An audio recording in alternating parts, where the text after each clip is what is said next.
Bonjour à tous et bienvenue dans cette nouvelle vidéo aujourd'hui consacrée à notre mère, la Terre. Donc, un joyeux Mabon à tous, voilà, un joyeux équinoxe d'automne. Donc, c'est quoi cette période? En fait, on rentre dans la période des sabbats, en fait, de semences, puisque, donc là, on est sur Mabon, ensuite on va avoir Samhain, et ensuite on a Yule, qui sont les 3 sabbats de célébration où on met en terre, où on célèbre de manière cérémoniale, rituelle, nos volontés. On va mettre en terre toutes les volontés, tout ce qu'on souhaite se voir réaliser pour l'année prochaine, puisque c'est à partir d'Ostara qu'éclot, hein, la fête des œufs, qu'éclot en fait tout ce qu'on a mis en terre là, sur cette période-là. Au même titre que on va semer les graines, etc. et qui vont éclore comme sur la terre, tout simplement, hein, comme quand on jardine, puisque notre intérieur c'est un grand jardin finalement.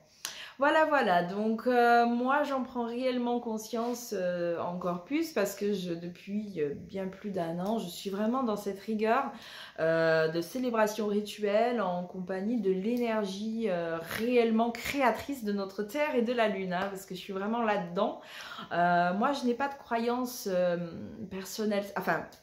Si, j'ai des croyances, justement, j'ai une croyance qui est la mienne, celle que je me pose sur l'instant T. Je ne suis aucune tradition, c'est-à-dire que je suis accompagnée par des divinités qui sont de mythologie multiples. Je me relie en ce moment à l'énergie créatrice donc de la Terre et également l'énergie de la Lune. Voilà, je suis là-dedans, dans ce féminin sacré-là. Ensuite, à côté de ça, je ne fais pas de tradition. Je rentre pas là-dedans parce que pour moi la tradition c'est plutôt de l'ordre de l'ADN. On peut véhiculer des traditions qui ont parlé à nos ancêtres peut-être ou pas, ou tout simplement parce qu'on aime bien des trucs de tradition. Moi pour ma part je m'en fous complètement des célébrations traditionnelles. Il faut faire comme si, parce que avant, nana, j'en ai rien à branler. Moi tout ce qui m'intéresse c'est d'être accompagnée et portée par l'énergie de l'instant au moment de ces sabbats si importants où il y a une énergie propice justement à la réalisation de son être. Voilà, c'est comme ça. Donc dans ce sens-là, de côté très sorcière finalement, ni plus ni moins. Alors, je voulais toucher un petit peu de mots sur l'énergie de la Terre.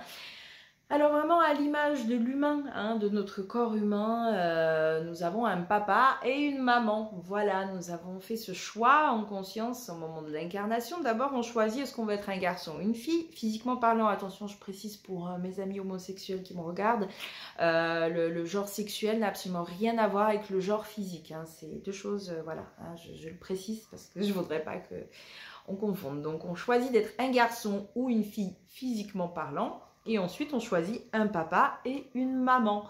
Et bien, notre être intérieur, à l'image de notre humain, lui aussi, il a un papa cosmique. C'est le Dieu suprême. Hein, c'est ce que, voilà, c'est le Père Céleste. C'est ce qui est véhiculé à travers les religions monothéistes, là où on nous parle réellement du Père Céleste, de la conscience absolue, hein, puisqu'elle est universelle. Donc, cette conscience, cette énergie de la conscience même, c'est le Père Céleste, voilà, on pourrait le traduire ainsi.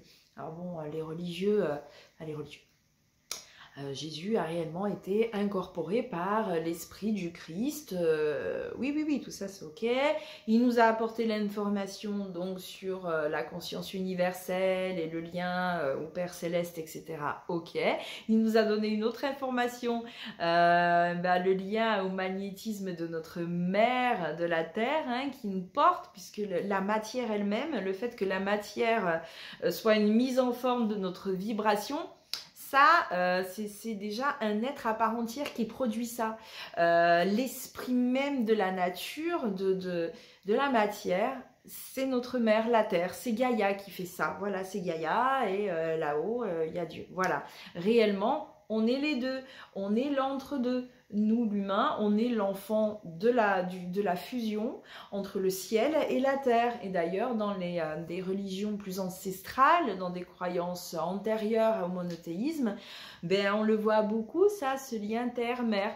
Sauf qu'on pense qu'il faut se relier au ciel. Il y en a qui vont bien mettre en tête qu'il y a bien une conscience, qu'il y a une conscience absolue, universelle, mais oublie que en dessous aussi, en dessous de nos pieds, réellement, il y a ce magnétisme profond qui nous porte, qui nous permet d'être là et debout.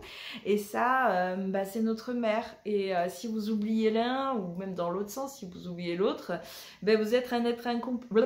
Pardon, vous êtes un être incomplet tout simplement, qui n'a pas fait le lien terre et mère.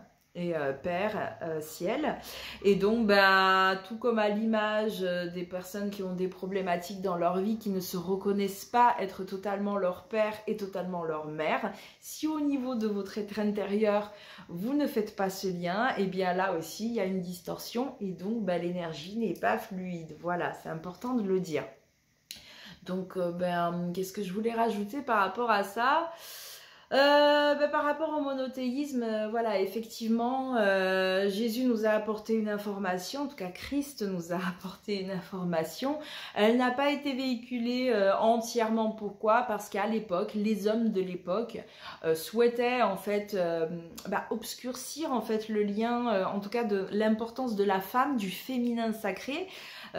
Qui aurait rien changé du tout, hein. Ça aurait juste apporté plus de cohérence et de bien-être, mais dans leur cerveau de pois chiches, de moineaux de l'époque, ils voulaient absolument soumettre la femme à l'homme, et donc on en est venu avec des doctrines, donc une religion incomplète, hein, puisque que ce soit la Torah, le Coran ou la Bible, ce sont juste des blablas sortis du crâne d'un humain. Voilà, ce sont des humains qui ont écrit ces textes 300 ans après la mort du Christ, normalement. Genre le téléphone arabe, tu te rappelles de l'autre, il est venu, vas-y viens on fait un bouquin. C'est un peu l'idée, hein. Donc j'adore taper sur la religion parce que c'est à gerber. Donc ce qui me gonfle, voilà, c'est ça, c'est qu'on a obscurci justement le magnétisme de notre Terre, et c'est ce qui pose problème à toutes les femmes de notre planète, c'est de ne pas pouvoir se relier totalement à leur énergie sacrée qui est la Terre et le magnétisme. Pourquoi? Parce qu'on nous a fait quoi? Et dans la religion, hein, on nous a dit qu'il y a quoi en dessous? Il y a l'enfer, youhou! Donc le diable, Dieu diable, le méchant, les envies, le sexe, gna gna, tout ça, on l'a attribué à l'énergie en fait féminine. Et donc de ce fait, puisque ça fait 2000 ans d'histoire dans les pattes et dans l'ADN, inconsciemment est gravé dans la tête de tout le monde que finalement se mettre en lien avec ses envies, avec son désir, avec son énergie créatrice réellement, et c'est haram, c'est pas bien, c'est le shaitan en dessous de nos pieds, et c'est lui le méchant. Donc du coup ça fait des gens qui ne font que d'être en haut, qui ne se permettent pas d'être reliés en bas, et donc en étant reliés qu'à la conscience, finalement, puisque la conscience vraiment universelle, l'être, lui, il peut être relié que quand les deux sont en lien. Enfin là je pars un peu trop peut-être, mais c'est pas grave, je le dis comme ça. Si on ne se relie pas à notre mère, la Terre, malheureusement, ça part dans tous les sens, il n'y a rien de réellement équilibré, le flux ne va pas vers le haut, ne dépasse pas la 3D, la 4D et les machins stagnants, et du coup, astral, tralala, et poète et compagnie. Donc en fait, ça fait des gens qui vivent leurs pensées, qui sont juste dans un monde imaginaire de leur mental, et qui ne dépassent pas en fait cette case-là, et en fait, tout leur mental, en fait, ils en font quelque chose comme si c'était la conscience qui canalisait, etc. Or, l'équilibre réel, c'est de relier les deux. Et pour pouvoir se relier réellement à son âme et à ce Père Céleste, ça passe d'abord par la reconnaissance de la mère. Vous ne pouvez pas faire autrement. Donc, tout ce blablabla, pourquoi faire? Pas juste pour taper sur la religion qui nous empêche à nous, les femmes, de nous relier à notre pouvoir créateur. Non, pas que ça. Voilà, heureusement qu'il y a eu les sorcières depuis qui ont fait cette ouverture-là. Parce qu'avant, réellement, les seuls qui avaient les clés du lien à notre, à l'énergie réelle créatrice, c'était les sorcières. Parce qu'on avait des protocoles, on avait des rituels, on n'a pas été coupé de la lune, Dieu soit loué. Donc du coup, on a essayé de se connecter à la Terre, tant bien que mal, avec farce et attrape et compagnie et rituels et tout ce tralala. Voilà, heureusement qu'on était là, nous les witches, hein. C'est pas pour rien qu'on a essayé de nous cramer. On est là. Bref. Bon. Qu'est-ce que je voulais dire avec tout ça? À votre lien au vivant, voilà, parce que réellement, le miroitage de l'univers et le fait de réellement être exaucé passe par votre considération du vivant. Donc lorsque vous regardez le monde, comment vous regardez le monde? Est-ce que vous avez conscience que l'esprit de la nature, c'est notre mère, c'est elle qui vous porte ce magnétisme-là? Donc essayez d'avoir cette réflexion-là sur comment vous considérez le vivant qui vous entoure et vous verrez comment le vivant vous considère vous et comment cette reliance va se faire naturellement lorsque vous regardez le monde avec amour. Voilà, le petit discours de Cuculapraline pour finir, voilà. Donc je voulais en parler un petit peu et donc n'oubliez pas que en fait les cycles de la terre ce sont les cycles de l'humain et les cycles du vivant. Donc aimez d'abord la mère, remerciez-la de vous avoir accouché et mis au monde et ensuite vous pourrez toucher du doigt le Père Céleste extrêmement loin là-bas, là-haut, voilà. Mais sans reliance avec le bas, il n'y a pas de haut. Voilà, sur ce, je vous laisse. Je vous souhaite à tous une excellente fin de journée. N'hésitez pas à m'écrire si vous souhaitez que je développe un peu mes propos. Et si vous avez des questions, c'est pareil, clac, clac, clac, en commentaire.